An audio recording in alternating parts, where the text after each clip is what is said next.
Hello YouTube, thanks for joining me today. It's the Frog Queen here, and today I am giving you my part 1 of my interview with Dan Slott.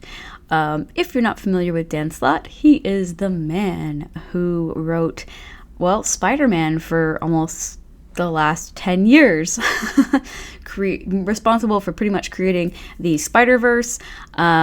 He started Spider-Man back before 2010, I think it was 2008, when he started writing The Amazing Spider-Man, co-writing it with a few other people, and then eventually took over the title, and with the relaunch of the Marvel Universe, was basically, he's the man who started the whole new Spider-Verse. So Dan Slott took over the Amazing Spider-Man title with the relaunch of Marvel Universe. How many relaunches do we have now? Too many. Anyway, very good one. This first part of the interview focuses mostly on Spider-Man. Second and third part will focus a little bit on the Silver Surfer, which is his current, one of his other current titles. That he produces with the amazing Mike Allred and Laura Allred, actually, who does all the coloring. Also, we didn't do a video interview, so this will be an interview that is completely audio, and you will get to see some awesome artwork while we chat. Is my video on, or is it not? Is it off? It's off. Good. I'm saying that because I just did these big secret-y meetings, and I've got I had to change the layout of my apartment. Oh. And so people couldn't see how much mess there was on our Skype call with secret-y people. Oh, okay. I moved my whiteboard like a screen to hide all the mess behind me. So now there's a giant whiteboard behind my head, and it is filled to the brim with secrets. Oh, okay. They cannot be seen. So I have the two options of either you see all the secrets, or I move it aside and you see the colossal mess. So and you don't want anyone to see either of those things. No. Okay. Either destroy your next few, like the next year of Spider-Man and Silver Surfer, or shatter the illusion that I can keep a clean apartment. It's one of the two. That's okay. That's all right. Although I do want to see the whiteboard, but I understand. No, you do not get to see the whiteboard. So you keep a whiteboard, and that's interesting. Yeah, are you going from the recording of the audio, or you're going to transcribe? Oh no, I have a YouTube channel now. So now people are seeing a blank screen on your YouTube. Well, it's not live. I'll take the video and edit it. Later. So but it's okay not to. I thought this was just going to be an interview. Okay, so that's okay. You actually want to see me. Yeah. Unless you don't want to be seen. Oh God, no. No, my hair's all sticking up. I'm wearing my granny glasses. That ain't happening. Okay. So, yeah, no, but it's totally cool. We can just do audio then if you want. I did Justin Jordan on the weekend, and he was like, "My webcam's conveniently broken." It's like, okay. All these shy people. Yeah, I'm sorry about that. I thought this was just going to be like a blog thing. I was not paying attention. That's okay. Right. No, I've been doing the YouTube. They launched the YouTube channel just 2 months ago, not very long ago, but it still goes on my website and everything like that. But yeah, so I guess... Can I ask you just one question off the top of my head? Sure. You are in an apartment. Yep. You are in an enclosed space with a ceiling, like a roof and walls. Why are you wearing a hat? Because my hair was sticking up and I didn't have time to fix it. I do it all the time. Your hat is your whiteboard. Yes. Okay. But yeah, gotcha. No, I do it all the time because it's just the only option really. When it's late at night and I'm about, it's later here, so I'm an hour away from bedtime. Okay. See, this is all fun because like I don't have roommates, so I don't have anyone who has to see me, so my hair can stick up and I don't care. Oh yeah, no, there's no one to see me either. I was just doing this call, so I put this hat on. Yeah. Wait, you're an hour ahead? Yeah. I get up really early in the morning. I'm on the East Coast. Yeah, I'm on Atlantic time, so East Coast Canada is an hour ahead of you guys. We're a bit more north. Did not know that. Okay, cool. That's okay. No Americans know about Atlantic time. It's a very foreign concept. That is bizarre. Okay, I guess Ben Franklin saved us from it or something. All right. Well, I have a bunch of questions for you actually, and some of them came from the interweb. Oh no! I know, but they're good. Okay. I swear I wouldn't like ask you any of the crazy stuff that you have to read on Twitter, Okay. No. I don't have to. I just had a 10-day break that proved I don't have to. That was lovely. You took a break? What, like, do you mean from social media? I deactivated my Twitter account for 10 days.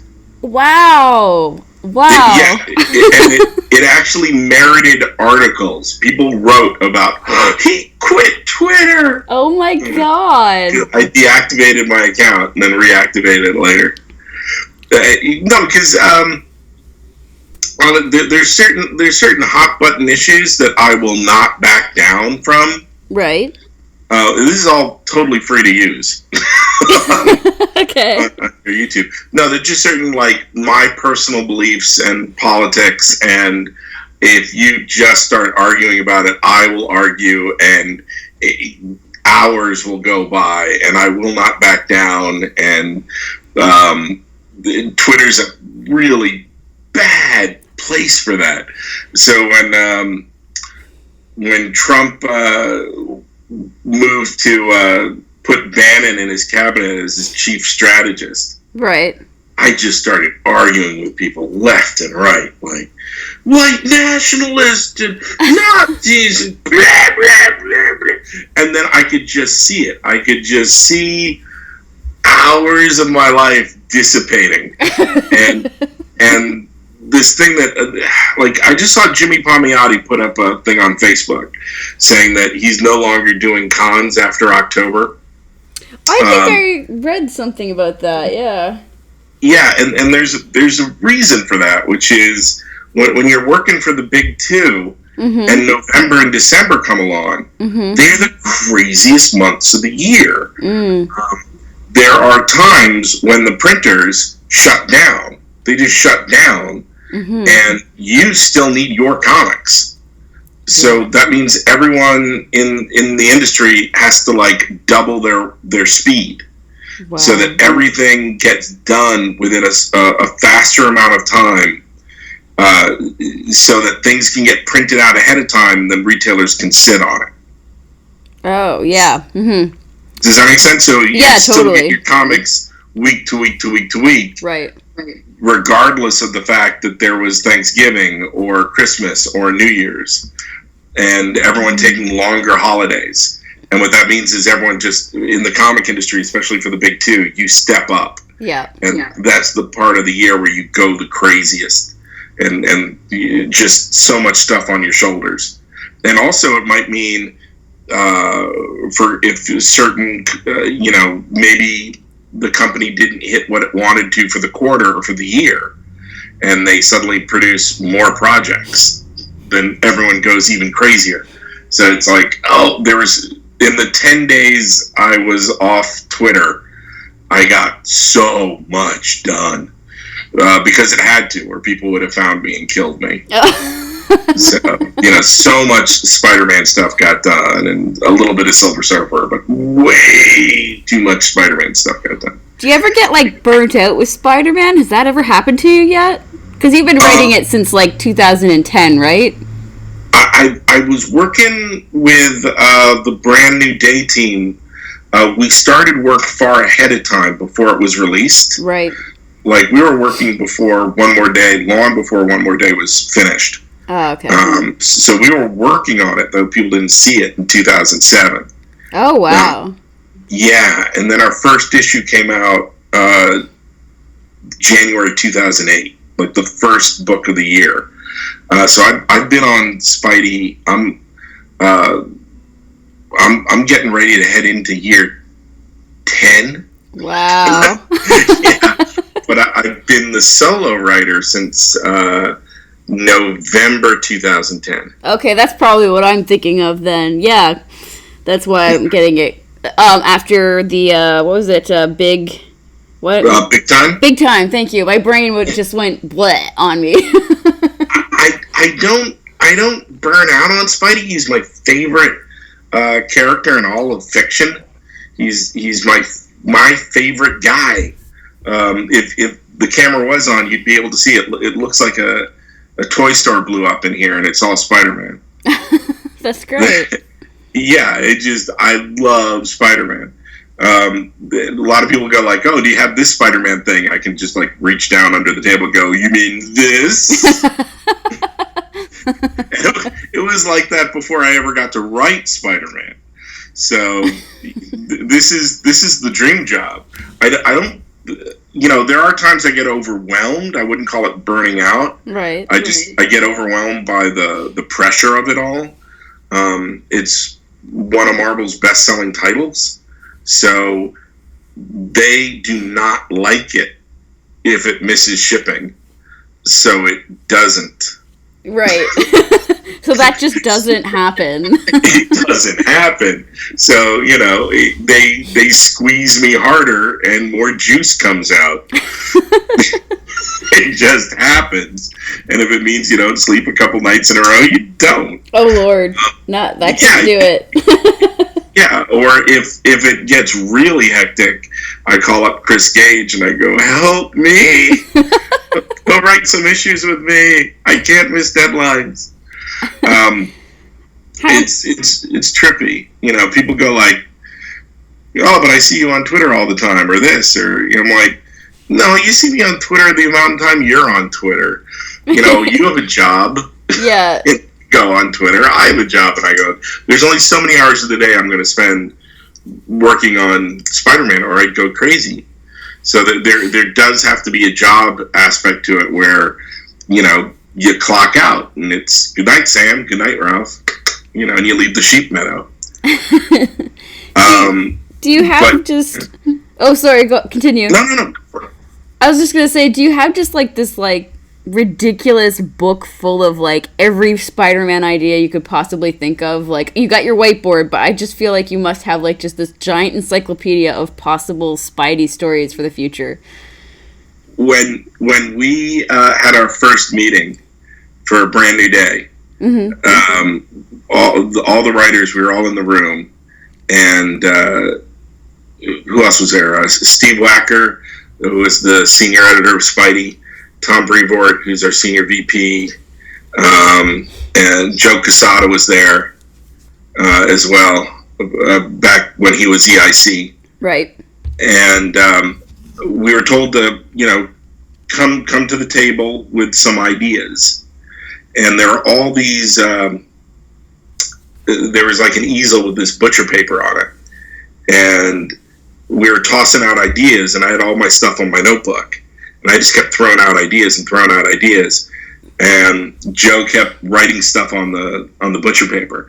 And, Mark Guggenheim would throw out an idea, and I'd throw out an idea. And Zeb Wells would throw out an idea, and I'd throw out an idea. And Bob Gale would throw out an idea, and I'd throw out an idea. And I just kept throwing out all these ideas because my notebook was filled. And Joe kept writing, and they'd rip off a sheet of the butcher paper and they'd stick it to the wall. And they'd do it over and over and over again. The whole walls are getting filled with ideas. And at one point, Joe was like, okay, let's stop. We got enough. And then he started going around the room going, okay, who wants to write what stories?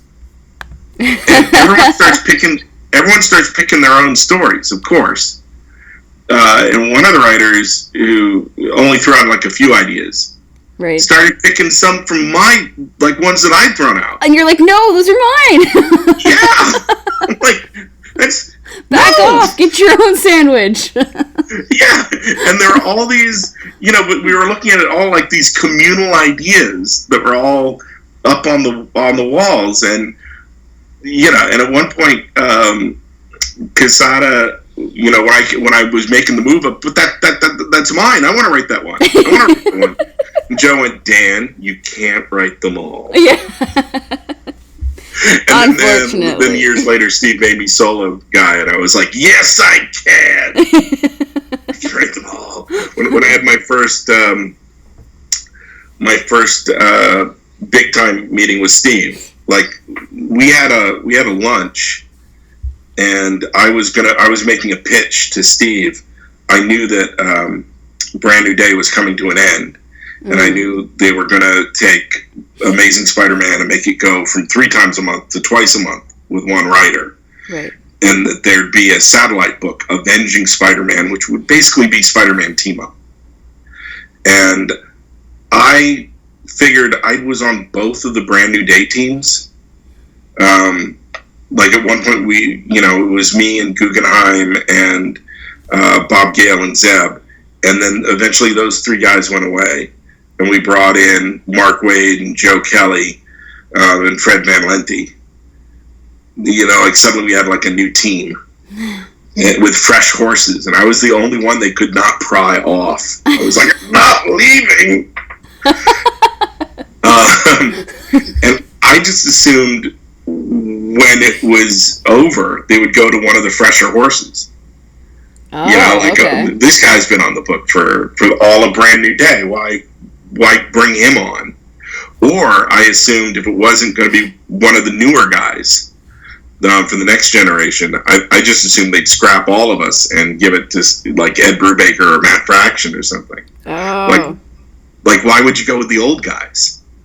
So I was making my play to Steve, right, to go. I wanted to keep writing Spider-Man, but I figured the way I'd get to do that was working on Avenging Spider-Man.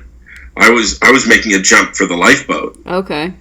Because I figured, some bigwig would come on and write the core title. So was it a huge shock to you then? Is that what you're saying? You were totally shocked by that? I was totally shocked by it because wow. I made my move to Steve over this lunch. And I went like, here's, my pitch to you is I want to write Avenging Spider-Man. And whoever is coming on, whether it's Matt or Ed or Joe Kelly or whoever, that I could, stay on and work over here on the sister book. And Steve said, no, I don't want you on Avenging Spider-Man. And I was crushed. I was like, oh, my time is over. Right. Oh, no. He went, no, I want you on the lead book. And I was like, well huh? That's awesome. When we had our actual, like, the next lunch, the planning lunch, because Steve told me I could have it, but if I had it, I had to quit Avengers, because I was doing Mighty Avengers at the time. Right. Because he wasn't gonna, he knew my speed, and he knew that 2 times Spidey a month was it, that I couldn't, and I told him I'd have to think about it.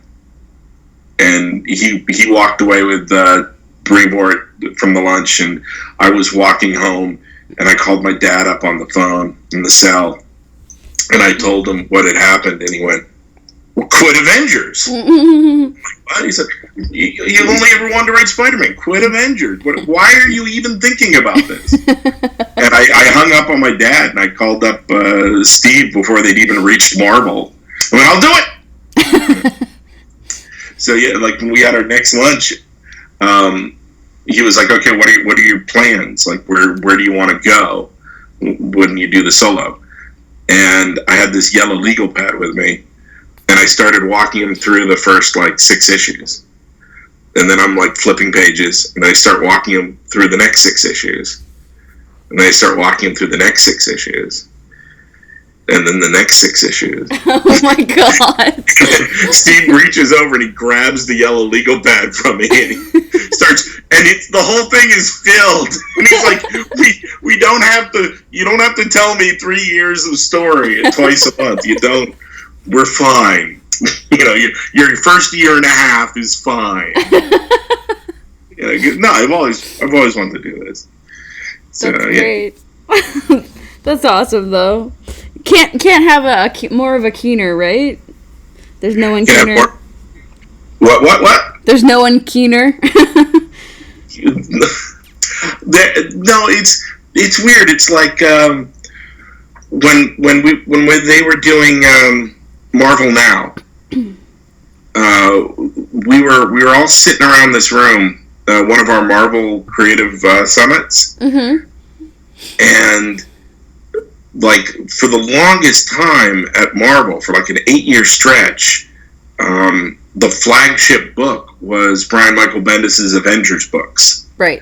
They set the tone from the Marvel Universe. And when Brian was hitting year 8, and a lot of times doing 2 Avengers books at the same time, he went, I think I'm done. I think I'm wrapping up my run. I think this is it. And Jonathan Hickman, he planned out his Fantastic Four. Like when he first sat down at the table at his first summit, he did the same thing I did with Steve. He started walking everybody through not just his story for his opening arc. He walked everybody through the entire run.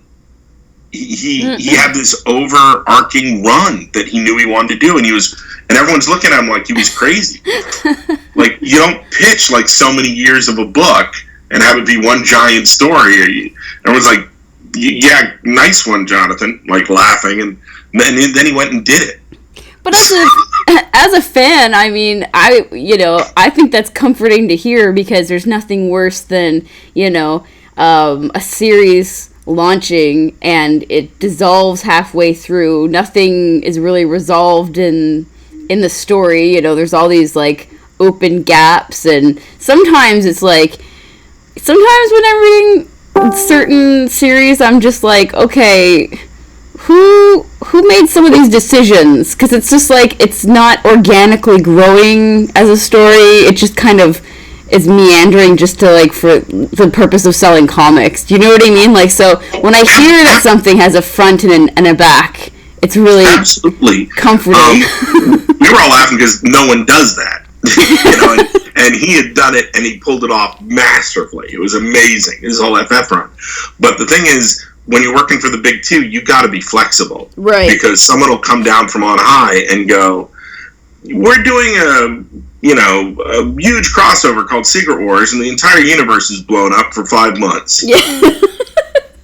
So you can't have this giant, thing that is inflexible. There's something that I have to ask you about. You handled the whole Silver Surfer part. Silver Surfer by the seashore. I know. I'm tired. It's fine. You're doing great. So, anyways, I was thinking, you handled that whole story when the Marvel Universe was collapsing yet again.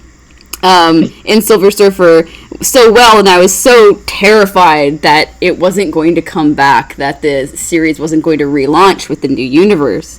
But did you have like any huge hurdles trying to write that? Because I can only imagine what that would be like. it wasn't like a hurdle in that, I'd been in all these planning meetings, and we have stuff planned out far in advance. So I always knew that Secret Wars was coming. Right.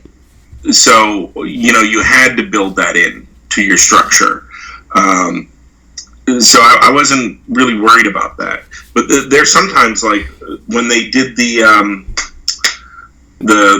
Vortex storyline, Black Vortex, in the cosmic stuff, they went to me and said, "Do you want to be part of this? You're Silver Surfer, we're Guardians, do you want to be part of Black Vortex?" And I'm like, I looked at it and I went, yeah, it's not a good fit for what I'm doing. And they were totally cool with it. Okay. So you can be, sometimes you can be flexible and sometimes you don't have to be. With Spider-Man, a lot of times we're not taking part in the big crossover because coming out 2 times a month or 3 times a month or 3 times every 2 months, we have to work far in advance with multiple artists. So it's kind of like a lot of times when I'm writing Spider-Man, I'm writing 3 arcs at the same time, different chapters. Like if it's three-part stories, I'll be writing issue 1 of one, issue 2 of the other, issue 1 of the third. So it's kind of like running on 3 different treadmills and jumping back and forth each one. You're like the guy from OK Go. And you just have to keep track of all 3 things. And if there's a big event like Clone Conspiracy or Spider-Verse or, Ends of the Earth, that gets planned way into the future. So you might be working on that. Like, we're in the middle of Clone Conspiracy right now, and I've already plotted like the second chapter of the story after Clone Conspiracy is over. Wow. Huh. Yeah. So Clone Conspiracy isn't over till February. So yeah, so we're talking like I've already written a March or April book. Okay. Well, that puts it in perspective then. Yeah, but on the flip side, there's stuff, you jump back to the other treadmill and it's on fire. there's stuff we're wrapping up on Clone Conspiracy that's not, that's still coming together. And you go, what? But you're serving that meal. Isn't it cooked?